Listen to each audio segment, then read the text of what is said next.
इस तरह पेशेंट की डॉक्टर कौन थी, तो इनमें से फॉर एग्जांपल एक डॉक्टर रीमा थी, कोई दूसरा डॉक्टर भी ऐड कर सकते हो, अमीन खान डॉक्टर था, और डॉक्टर कोई न्यू डॉक्टर भी था, for example doctor name, doctor ID, doctor specialist, doctor contact number, doctor address. तो डॉक्टर की क्लास में हम ये सब कुछ फिल करने पड़ते हैं और ये सारे रिक्वायर्ड हैं, इन सबको हमें फिल करना होगा। इसके अलावा doctor admission, patients admission, patient की एडमिशन के बारे में डिटेल हम प्री भी ऐड कर सकते हैं, न्यू बना लेते हैं। पेशेंट एडमिशन नेम कुछ भी दे सकते हैं।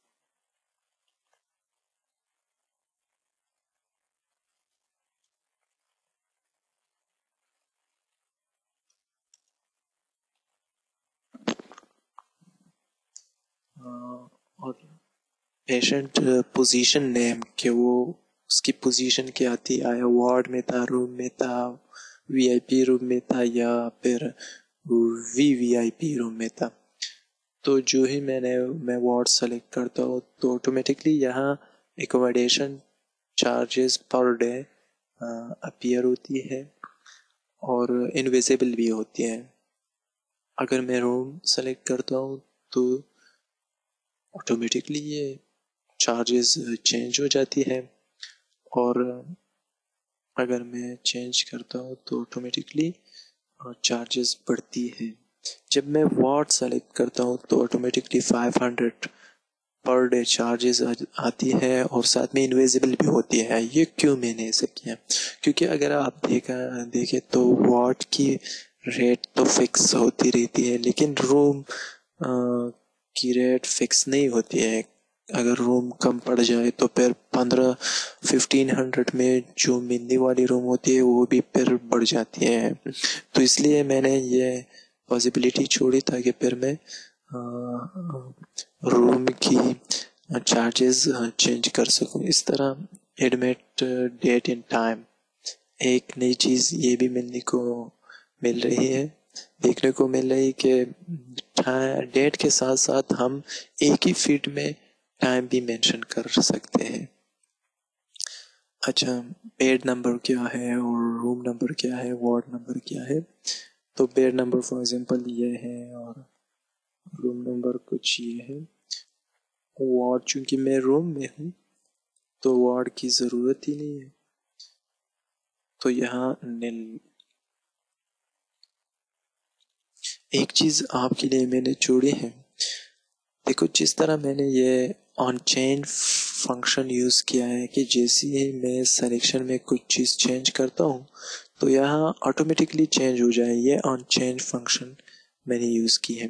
इस तरह आप लोग ये भी कर सकते हैं, जो आप लोगों के लिए मैंने छोड़ा है कि जैसे ही मैं वार्ड सेलेक्ट करता हूँ तो यहाँ ऑटोमेटिकली चार्जेस तो ऐड होना चाहिए, साथ साथ में बेड एंड रूम नंबर भी नेल या इनविजिबल अनविजिबल होनी चाहिए। और जब भी मैं कोई रूम सेलेक्ट करता हूँ तो ऑटोमेटिकली वार्ड नंबर इनविजिबल होना चाहिए। आसान है, कोशिश करके देखिए। ओके। अच्छा, इस तरह मैंने इसकी एडमिशन का भी डिटेल इसमें ऐड किया है। सबसे इम्पोर्टेंट एंड इसकी अकाउंट डिटेल है कि पेशेंट आता है उसकी कितनी चार्जेस होती है, उसने कितनी बैलेंस उसे रिटर्न करना पड़ेगा, क्योंकि जब हम एडमिशन के लिए जाते हैं हॉस्पिटल में तो हम एडवांस में कुछ पेमेंट करते हैं, तो फिर चेक करना पड़ता है कि आया रिमेनिंग बैलेंस कितनी रह गई है, वी आर इन माइनस और प्लस। तो ये सब कुछ कंट्रोल करने का काम अकाउंट सेक्शन का होता है। इसके बाद मैं पेशेंट की डिटेल, पेशेंट्स अकाउंट की डिटेल में जाता हूँ, न्यू करता हूँ। अकाउंट नेम फॉर एग्जांपल मैं देता हूँ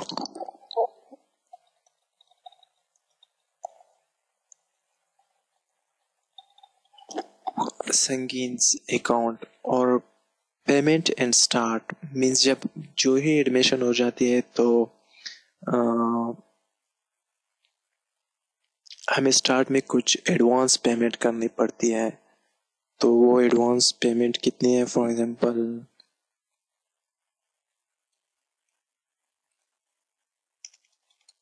वो है 1 लाख। तो उसमें टेस्ट चार्जेस कितने हैं, फॉर एग्जांपल 10,000। एडमिशन चार्जेस कितने हैं, फॉर एग्जांपल इतने हैं। फॉर ब्लड चार्जेस कितने हैं, वो इतने हैं। तो डॉक्टर चार्जेस कितने हैं, फॉर एग्जांपल वो इतने हैं। तो मैंने एडवांस में जो पेमेंट किया है और मेरे जितनी चार्जेस हुए हैं, तो इसमें टोटल चार्जेस कितने हैं और मेरी रिमेनिंग बैलेंस कितनी है। तो जो मैं ये पेशेंट रिमेनिंग बैलेंस का बटन प्रेस करता हूँ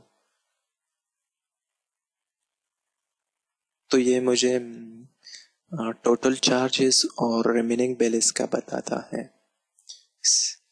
सो दिस इज कूल ना। बटन के थ्रू ये सबको ऐड करता है, मुझे रिमेनिंग बैलेंस का बता देता है, ताकि मुझे पता चले कि टोटल चार्जेस कितनी हुई है और जो एडवांस मैंने एडमिट किया है स्टार्ट में, उसमें रिमेनिंग बैलेंस कितनी है। ओके, तो ये था मेरा प्रोजेक्ट जो पेशेंट की क्लास में मैंने सबको मेंशन किया। इसमें कुछ चीज़ें डार्क ब्लू जो है field, it means you have to fill it must, ये रिक्वायर्ड है। तो उसके बाद मैं सेव बटन प्रेस करता हूँ। तो सेव लिस्ट में जो ही मैं देखता हूँ संगीन खान,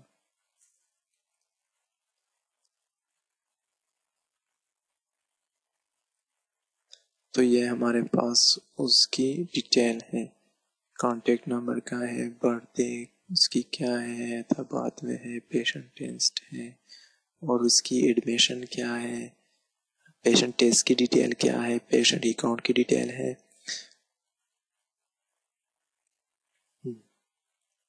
ये तो पेशेंट हो गए। इस तरह टेस्ट वो जो यहाँ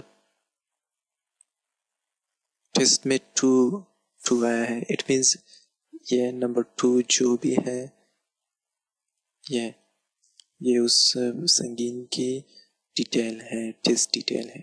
इस तरह हमें इंडिविजुअली इसको देख सकते हैं कि किसी के लिए टेस्ट इंफॉर्मेशन हम बना सकते हैं। इसी तरह हम सिटी भी, नई सिटी ऐड कर सकते हैं यहाँ पे। इसके अलावा कंट्री भी इस तरह है, डॉक्टर भी इस तरह है, एडमिशन उस तरह एडमिशन का है, एडमिशन नेम, पोजीशन नेम और एकोमोडेशन चार्जेस पर डे। जो ही मैं यहाँ सेलेक्ट करती तो ऑटोमेटिक आता है। इसी तरह एक जज ये कभी अपीयर नहीं हो चुका है, लेकिन ये जिस तरह का इन्वायरमेंट मैंने बनाया है उसकी वजह से आ रहा है। अगर आप देखो तो ये XP ही की विंडो है, देखो। और उससे मैंने इस तरह की कुछ किया है कि XP को भी एक्सेस करते हुए मैं OpenRP को, जो लाइनेक्स का विंडो है सेकंड ऑपरेटिंग सिस्टम हमारा, उसको मैं यूज़ कर रहा हूँ। तो ये कुछ असर होगा उसके लिए।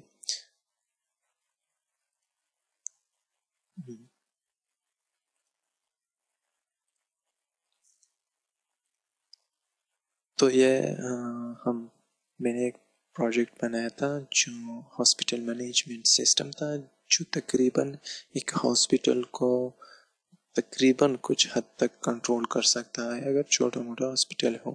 ये तो बस जस्ट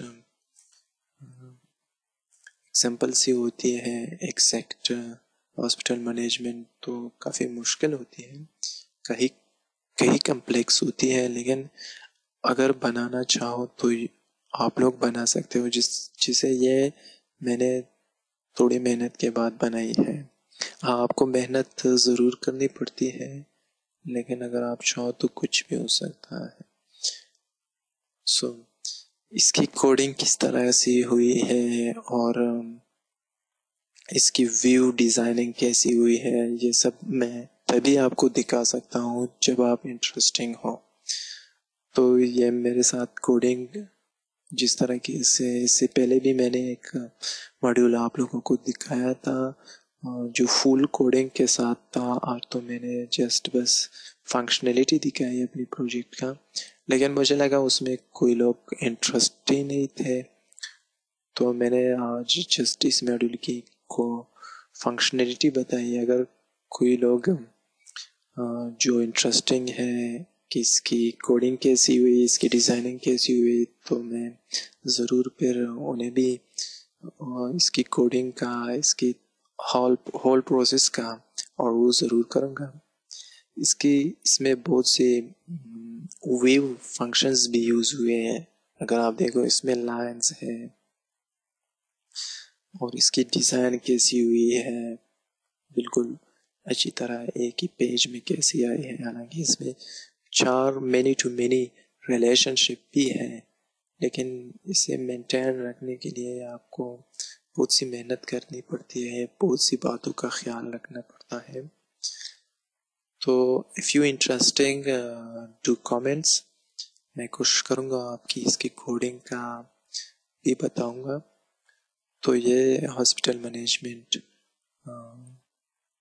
एक मॉड्यूल जो मैंने डिज़ाइन किया था। तो आपको मे भी कोई और मॉड्यूल बनाना हो तो सबसे इम्पोर्टेंट एंड सबसे मुश्किल काम उस मॉड्यूल के लिए कुछ पेपर वर्क करना ज़रूरी है। मीन्स उसके लिए आइडिया बनाना ज़रूरी है कि आप करोगे क्या, क्या बनाओगे, उसमें क्या रिक्वायरमेंट होगी।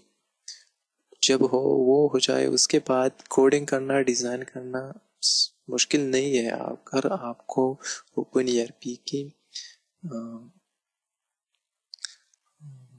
थोड़ी बहुत कॉन्सेप्ट है, तो आई होप आप लोगों को अच्छा लगा होगा, आप लोगों को ये हेल्पफुल होगा। Thank you for watching and खुदा हाफिज़।